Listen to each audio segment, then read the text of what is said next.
Hey guys, I'm Jim and I love me some pinball video games. So today, let's take a look at one of the best, with Devil's Crush on the TurboGrafx-16 and its port, Dragon's Fury on the Sega Genesis. Let's take a look.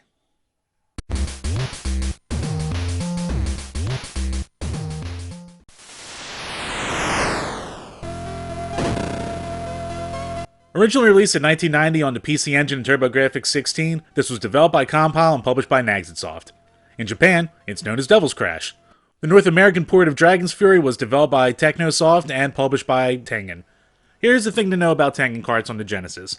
They have terrible chipsets, so please be careful. Make sure the eBay listing says tested and works before you buy, because they are known to degrade, and I've had terrible luck personally with Tengen games.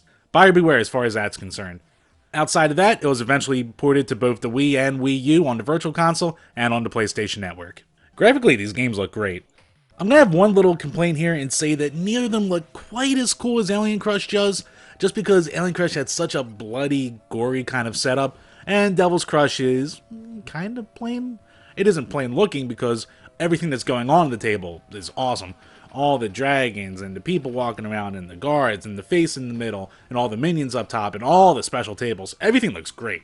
It just looks a little bit plainer as far as the feel of the overall table goes. The Genesis port looks great as well, if not a little smushed because of the score on the side panel, which does also show you all the bonus rounds that you've gotten done, so that's a cool touch there. It definitely doesn't take away from the game in any way though. As far as sound goes, it sounds really good.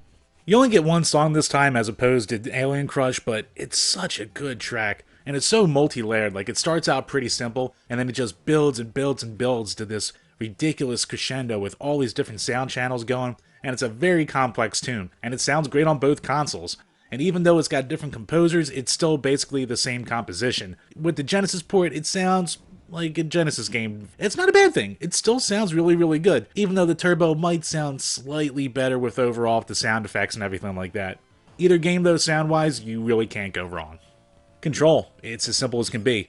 On the Turbo, it's brought back over from the Alien Crush game, so the buttons control tilting and the right flipper, whereas the D-pad controls the left flipper. Same as it ever was. On the Genesis, the B button controls the right flipper and the shooter, the A button tilts the table, and the D-pad controls the left flipper. It's very simple on both systems, it works very well, and the button inputs are great. It can be a little bit laggy when you're going through a capture card. With a game like this and how fast it moves, you want to have that split-second reaction time. Unfortunately, it's going to be one of those pains in the butt you come with if you're going to record your footage. If not, though, have at it. It controls perfectly fine. As far as the gameplay goes, it's amazing pinball action. You get 6 bonus tables, all varying difficulty and rarity to get. You get the same kind of thing as last time. You get a perfect score, and you finish the game, so there is a game to be beaten here.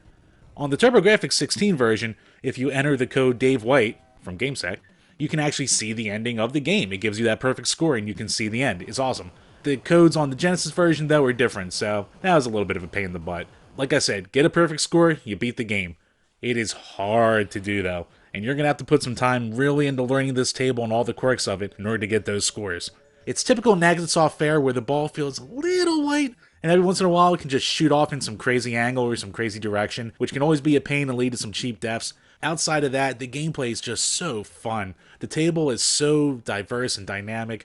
The upper level, which gives you the most points, is the hardest to stay at. And the bottom level gives you a ton of options to, build up score and try to get back up. Everything prevents new challenges and new difficulties, and it's just a game that you find more the more you play it. I can't really say more about it. It's one of the most perfect pinball video games I've ever played. When it comes to originality, outside of the new design of the table and the different mini games for the bonus stages, there's not that much here. If you played Alien Crush, the biggest piece of originality is the fact that the table now scrolls instead of having static screens.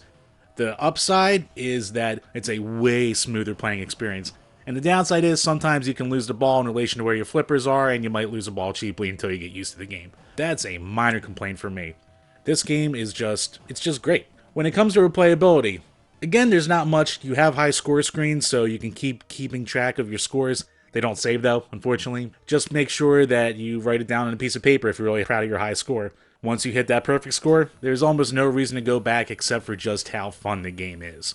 When it comes to beer, it's going to be another one of those games where Once you start and once you shoot the ball, you're just going to be playing and playing and playing if you have any kind of skill. So you need a beer that will just sit on your tongue. And honestly, you need some good reaction time, so probably not something with an overly high alcohol content.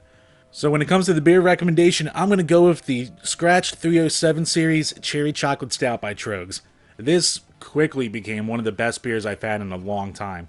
The chocolate's kind of muddled, and you do get more of the cherry flavor, especially on the back end, but it's a very easy drinking beer. It's flavorful as hell, has a nice mouthfeel without being overwhelming, and the flavor will just stick with you. Also, it's got a respectable alcohol, but it's not overly high, so you'll still be able to keep your wits about you as you game. So at the end of the day, do these games live up to the hype? Well, if you're a fan of video pinball, they pretty much do. They're both great games. They play great, they sound great, they look great, and they're just a fun time in general. The only downside to these is to get these either complete in case or complete in box, you're going to be spending $60 on either one of these. So, if you only have one of the systems, you're going to be spending about full price for a brand new game. Do I think it's worth it? If you're a fan of pinball games, yes. If you're not a fan of pinball games, I would say emulate first before you dive in. Or just get them cart and HuCard only for like $30 and don't be crazy like me. But, all that aside, these are fantastic games. If you have any interest in pinball, these are ones that you should definitely check out. At the very worst, emulate it and see for yourself if you enjoy them. That'll do it for today, guys. As always, if you enjoyed this video, give it a like. If you haven't yet and want to see more of these videos, why not subscribe? We're also the home of the Power Hour podcast on iTunes, and we do a whole ton of other video game reviews as well. Till next time, guys. Cheers.